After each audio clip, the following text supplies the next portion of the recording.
हमारी आबादी 140 करोड़, इतनी बड़ी आबादी के हिसाब से इस देश को कैसे उठा सकते? 140 करोड़ आदमी को जब आप जनसंख्या के तौर पे देखिएगा बहुत दिक्कत होगा। जिस दिन वो आपको वर्क फोर्स दिखने लगेगा तब बोझ नहीं बनेगा।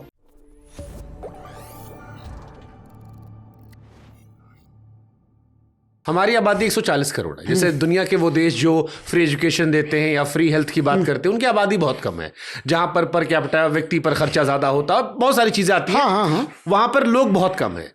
गाड़ियां वहां जब लोग बाहर जाते हैं, जैसे मेरे एक कजिन बाहर गए तो मुझसे कहे मेरा भारत लौटने का मन नहीं होता। हमें कहे कि वहां पर हर इंडिविजुअल का ख्याल रखा आता है। वहां जो दवाइयों की प्रीमियम क्वालिटी होती है वो मिलती, तुम्हारे यहाँ छट छांट के आती है, तुम्हारे लोगों पर एक्सपेरिमेंट होता है। इंडिया बड़ी बातें उन्होंने मुझसे कही जो मुझे बड़ी नकारात्मक और गुस्से वाली लग रही थी। और कुल मिलाकर मूल वजह वो आबादी को मान रहे थे। इतनी बड़ी आबादी के हिसाब से इस देश को कैसे उठा सकते? पहली बात ये बताइए, जो आबादी है उसको मार के खत्म तो नहीं कीजिएगा। नहीं कर सकते, थैनोस वाला काम तो नहीं कर सकते हैं कि खत्म कर दें एवेंजर्स वाला। दूसरा, हम आपको कहते हैं कि एक काम करते हैं, आपके यहाँ हम ना 25 ठो एकदम खराब ट्रक भेज देते हैं, कोनो काम का नहीं है। आप परेशान हो जाएंगे कहाँ रखें। लेकिन 25 का 25 बढ़िया ट्रक देते हैं तो क्या कहिएगा, ढेर ट्रक हो गया है, दिक्कत है बहुत। तो पैसा अच्छा आएगा, रखेंगे, धकाधक पैसा आएगा। हाँ, मजा काटेंगे। तो 140 करोड़ आदमी को जब आप जनसंख्या के तौर पे देखिएगा तो बहुत दिक्कत होगा। जिस दिन वो आपको वर्क फोर्स दिखने लगेगा, जिस दिन आपको वो दिखने लगेगा स्किल्ड है, वो दिखने, तब बोझ नहीं बनेगा वो। आपने उसको सिखाया क्या? आपको पता है कि आपका एजुकेशन सिस्टम किसी काम का नहीं। ग्रेजुएशन करके 50,000 का नौकरी ना कमा पाएगा, इसलिए आपको जनसंख्या बोझ लगती है। चाइना की बात तो जनसंख्या थी, उसने बोझ कैसे लगने दिया? यहाँ एजुकेशन से स्किल सिस्टम को चालू किया वहाँ पे। आज हर इंसान स्किल करने लगेगा, भात दाल बांटने की जरूरत नहीं। चलो इसी में पूछना सवाल, चाइना ने क्या ऐसा किया कि उसकी आबादी उसके लिए एसेट हो गई और हमारी आबादी आज भी हमें बोझ लगती है हर चीज में? पहला वहाँ पे एक जो डिसीजन लिया जाता है उसको इम्प्लीमेंट करना है। ये करना है मतलब ये करना है, और हर इंसान अपने काम पे फोकस कर रहा है। हमारे यहाँ हर इंसान अपने पड़ोसी के हिसाब से काम कर रहा है। खान सर की कोचिंग में क्या चल रहा है? पड़ोसी के यहाँ जलन खान है। सर की शादी में कौन आया? खान सर की मेहरारू फोटो काहे नहीं दिख रहा? खान सर कंघी काहे ऐसे करते हैं? खान सर का बुसट का रंगी काहे है? ये चीज़ें चाइना में ये सब नहीं होता। वो इंसान अपना वर्क कर रहे होते हैं। और वहाँ सबसे बड़ा चीज़ क्या है ना कि मेल और फीमेल में भेदभाव नहीं है। जैसे अपने यहाँ ना, अगर आप कोई ईंटा जोड़ने वाला मिस्त्री लाए हैं, घर प्लास्टर कर रहा है, अगर कोई महिला आ जाएगी ना तो आप चौंक के देखो, अरे सही बात, ये कहाँ से चला? क्यों नहीं कर सकती भैया? आप अपने जेब में एक 5 किलो का 2 किलो का ताला लेके घूम दीजिएगा, 3 मोबाइल रख के जेब में देख लीजिए, ऑकवर्ड लगने लगेगा। 3 मोबाइल ले लिए हैं आप। वो 3 किलो का बच्चा लेके पेट में 9 महीने तक रही है, और उस महिला को आप ये कर रहे हैं। क्योंकि हम लोगों ने ना अजीब माइंडसेट बना लिया। देखा नहीं ना सर, देखे नहीं है यहाँ पे। हमको पंकज त्रिपाठी मिले थे, पॉडकास्ट कर रहे थे हम, तो वो हमसे कहे कि जब पहली बार दिल्ली आया उस लड़की सुट्टा पी रही थी। मैं सकपका गया, मैं कह हे रहा हूँ ये सुट्टा पी रही है। कहे मुझे अभी तो गलत है। फिर कहे तो मैंने कहा अब मेरे गांव वालों से मेरा नहीं पटता। मैंने क्यों? बोले हमारा माइंडसेट अलग हो गया। मुझे सुट्टा पीने से भी दिक्कत है, लेकिन लड़कियों के इसलिए दिक्कत नहीं कि वो लड़की है, इसलिए दिक्कत है सेहत के लिए खराब है। लेकिन लड़की पी रही है, अब उस बात से दिक्कत नहीं है। पहली बार जब मैं निकला था मैंने कहा हे राम, ये कैसे पी सकती है रे, ये तो कच्चा पेन घूम रही है। और बड़े मासूमियत से उन्होंने समझाया मुझे। तो ये मुझे रियलाइज हुआ कि एजुकेशन या बेहतर कल्चर से चीजें बेहतर हो सकती है, लेकिन फिर वही हरात भी गान निकलेगा। देखिए, चाइना जो है ना स्किल पे बहुत आगे वर्क करने के। आपको यहाँ पे ऐसा दुनिया कोई घर है जहाँ चाइनीज सामान नहीं है? नहीं, हो ही नहीं सकता वहाँ पे। अब चाइना का हर चीज़ है, तो वहाँ तक सोच रहा है चाइना। तो प्रोडक्शन चीज़ें करिए जो जहाँ जो चीज़ें हैं। अब आप एक सिंपल सा चीज़ बताते हैं, चाइना वाले जो हैं सब बहुत सारी चीज़ का मतलब डंप, जैसे चाइना ने इस पे टेरिफ लगाया, अमेरिका ने चाइना पे टेरिफ लगाया, उसको कोई टेंशन नहीं, वो अफ्रीका में ले जाकर पलट देगा यहाँ पे। लेकिन एक छोटा बिजनेसमैन कहता है कि हमारे पास मार्केट कहाँ है? आपके बगल में नेपाल है, भर दीजिए। बगल में तो नेपाल है, यहाँ पे भर सकते हैं। भूटान है, बांग्लादेश है, नहीं भर पा रहे हैं हम लोग। ये एक बड़ी समस्या है। हमारा सबसे लड़ाई भी चल रहा है आजकल। तो खैर ये तो एक इंटरनेशनल इशू हो जाता है, लेकिन एक बिजनेस व्यापार के लिए तो जरूरी है। अच्छा, बॉयकॉट पाकिस्तान हो जाता है, लेकिन पाकिस्तान को चाइना हथियार देता है। पाकिस्तान में ये भी खबर आई थी कि वहां अंदर चाइना बैठ के मॉनिटरिंग कर रहा था ऑपरेशन सिंदूर के दौरान। हमारे देश में हम चाइना के लिए गुस्सा क्यों नहीं दिखाते? हमारे देश में राजनीति और धर्म ज्यादा हावी है। लोग भी तो नहीं दिखाते, जैसे हम ही लोग थे पाकिस्तान में खूब गरियाए, तो पानी बात भी तो माइंडसेट, चाइना को लेके नहीं गरियाए हम लोग। माइंडसेट भी तो है कि हम राजनीति और धर्म को ज्यादा वरीयता देते हैं, इसलिए क्योंकि मुसलमान वहां है, बस इसीलिए नहीं। मतलब हम लोग क्या राजनीति को जो समीकरण हो, क्योंकि उसका जो पाकिस्तान जिस नींव पे बनाया गया था ना, वो नींव ही धार्मिक मामला था, यही तो गड़बड़ गया था ना। अगर हमसे कोई विवाद रहता तो जाता, अगर कोई हम उसका ख्याल नहीं रखते तो हमको समझ में आता हमने कुछ नहीं किया उसका, हमने उसका कुछ नहीं किया पाकिस्तान का, और वो चला गया यहाँ से। और सबसे बड़ा तो हम दोष देते हैं उस समय के तत्काल नेताओं पे, जिन्होंने एक्सेप्ट कर लिया कि पाकिस्तान अलग है। बट जैसे मैंने बहुत सारी डॉक्यूमेंट्री देखी, मैंने आपका भी एक स्टेटमेंट सुना था कि गांधी जी दुबले पतले थे, उनको मार दे, जिन्नक मार देना चाहिए था।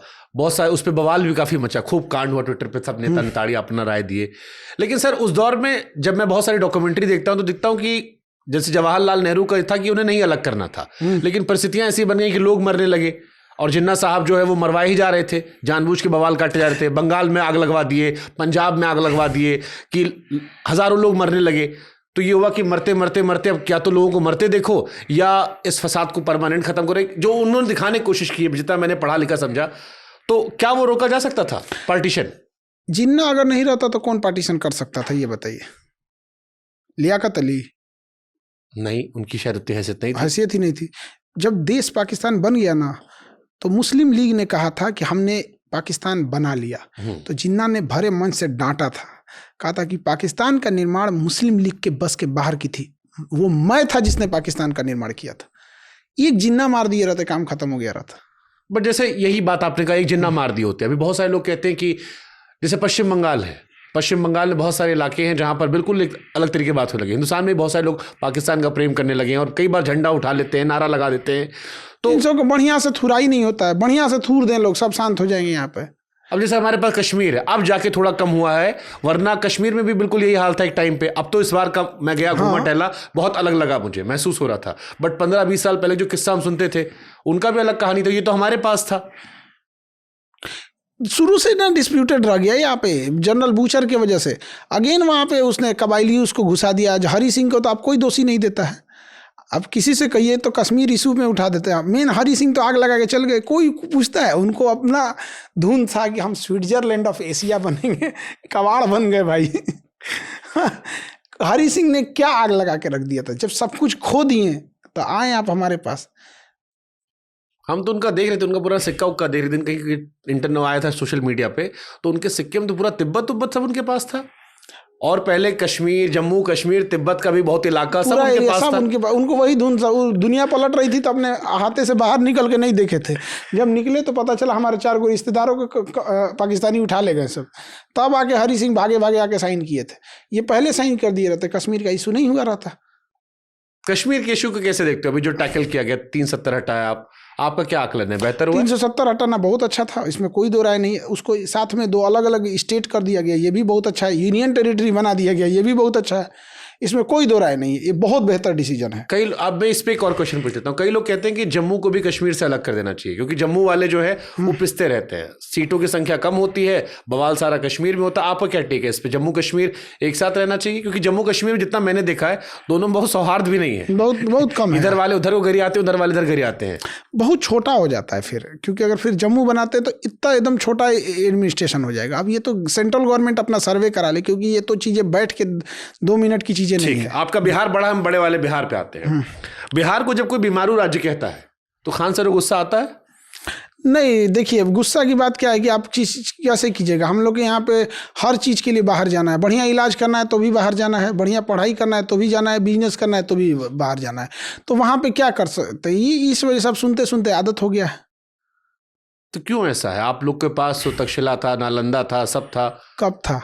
सब था, लेकिन कब था? 2000 साल पहले। हाँ, इतना पहले 2000 साल पहले था। पिछले 1000 साल में बहुत बहुत बहुत पतन हुआ, बहुत ज्यादा, जरूरत से ज्यादा। मैंने एक वीडियो देखा था, एक मैडम थी, उनकी सरकारी नौकरी लगी थी। हाँ, कही थी उनको कहाँ भेज दिए। हाँ, मतलब बहुत कुछ कही थी, थोड़ा मोड़ा नहीं कही थी, वो जिस हिसाब से कही थी उस पर सबने उनको सुनाया बहुत ज़्यादा। लेकिन कई लोग ऐसे भी आए क्योंकि जिन्होंने कहा कि जो कह रही थी वो पूर्णतः गलत नहीं कह रही थी। आपकी छवि यही है बाहर की कोई क्यों आना चाहेगा? अगर उससे कहीं और बेहतर जगह नौकरी मिलेगी तो उसका एक सामान्य जीवन होगा। वो एक पिछड़ेपन की नजर से देख रही है कि उसके जिंदगी का स्तर जो है वो शायद कई गुना नीचे पहुंच जाएगा। कुछ कुछ चीजें हैं वहाँ मन बढ़ी बहुत ज्यादा, पॉलिटिक्स के वजह से ज्यादा है कि मतलब आप अगर कोई जाति का इंसान है, अगर उसका बच्चा पैसे की कमी से पढ़ाई छूट रही है तो उसके जात का कोई नहीं आएगा उसको बचाने, नेता। और उसको कोई घर नहीं है या कोई बीमारी से कोई ब्लड देने नहीं आएगा, लेकिन अगर किसी का जाके कपार फोड़ दिया ना तुरंत बचा जाएगा, नेताजी हमारा आदमी है, थाना दे। ये बहुत खराब लगता है। वहाँ ना बड़ा क्राइम नहीं है, मतलब बहुत बड़े टाइप का नहीं, लिचड़ई टाइप का है। चाचा विधायक, हाँ लिचड़ई टाइप का। किसी चाट वाले से चाट खा लिए, कहा 30 रुपया हुआ, हमरा से पैसा मांगेगा, हमरा से तड़तड़ा दिया उसको यहाँ पे। अब वो बेचारा देख रहा है हम क्या कर पाएंगे, हम तो ना लड़ पाएंगे ना कुछ यहाँ पे।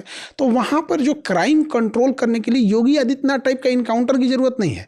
वहाँ महिला पुलिस को लाएं और जो भी हर मोहल्ले में 2-4 ठो क्रिमिनल टाइप के हैं, सब मनबर टाइप का, उसको कॉलर पकड़े और 2-3 किलोमीटर तक पैदल ही खींच के ले जाए उसको, उसका भूत उतर जाएगा, अगले दिन से गुंडा ही छोड़ देगा। ये नॉर्मल चीज। मतलब क्या बताएं, एक हमारे यहाँ आया था, ग्रेजुएशन में पढ़ता था, फर्स्ट ईयर सेकेंड ईयर का होगा, धमका रहा था ऑफिस वालों को ऐसे ऐसे। हम लोग कहा यार छोड़ो, ये सबको हटा दे यहाँ पे। एक दिन जरूरत से ज़्यादा कर दिया, उसको धोए लोग, फिर उसके घर पता किए लोग तो उसका घर रहने को ठीक नहीं था। इस टाइप के तो वहाँ गुंडई हैं।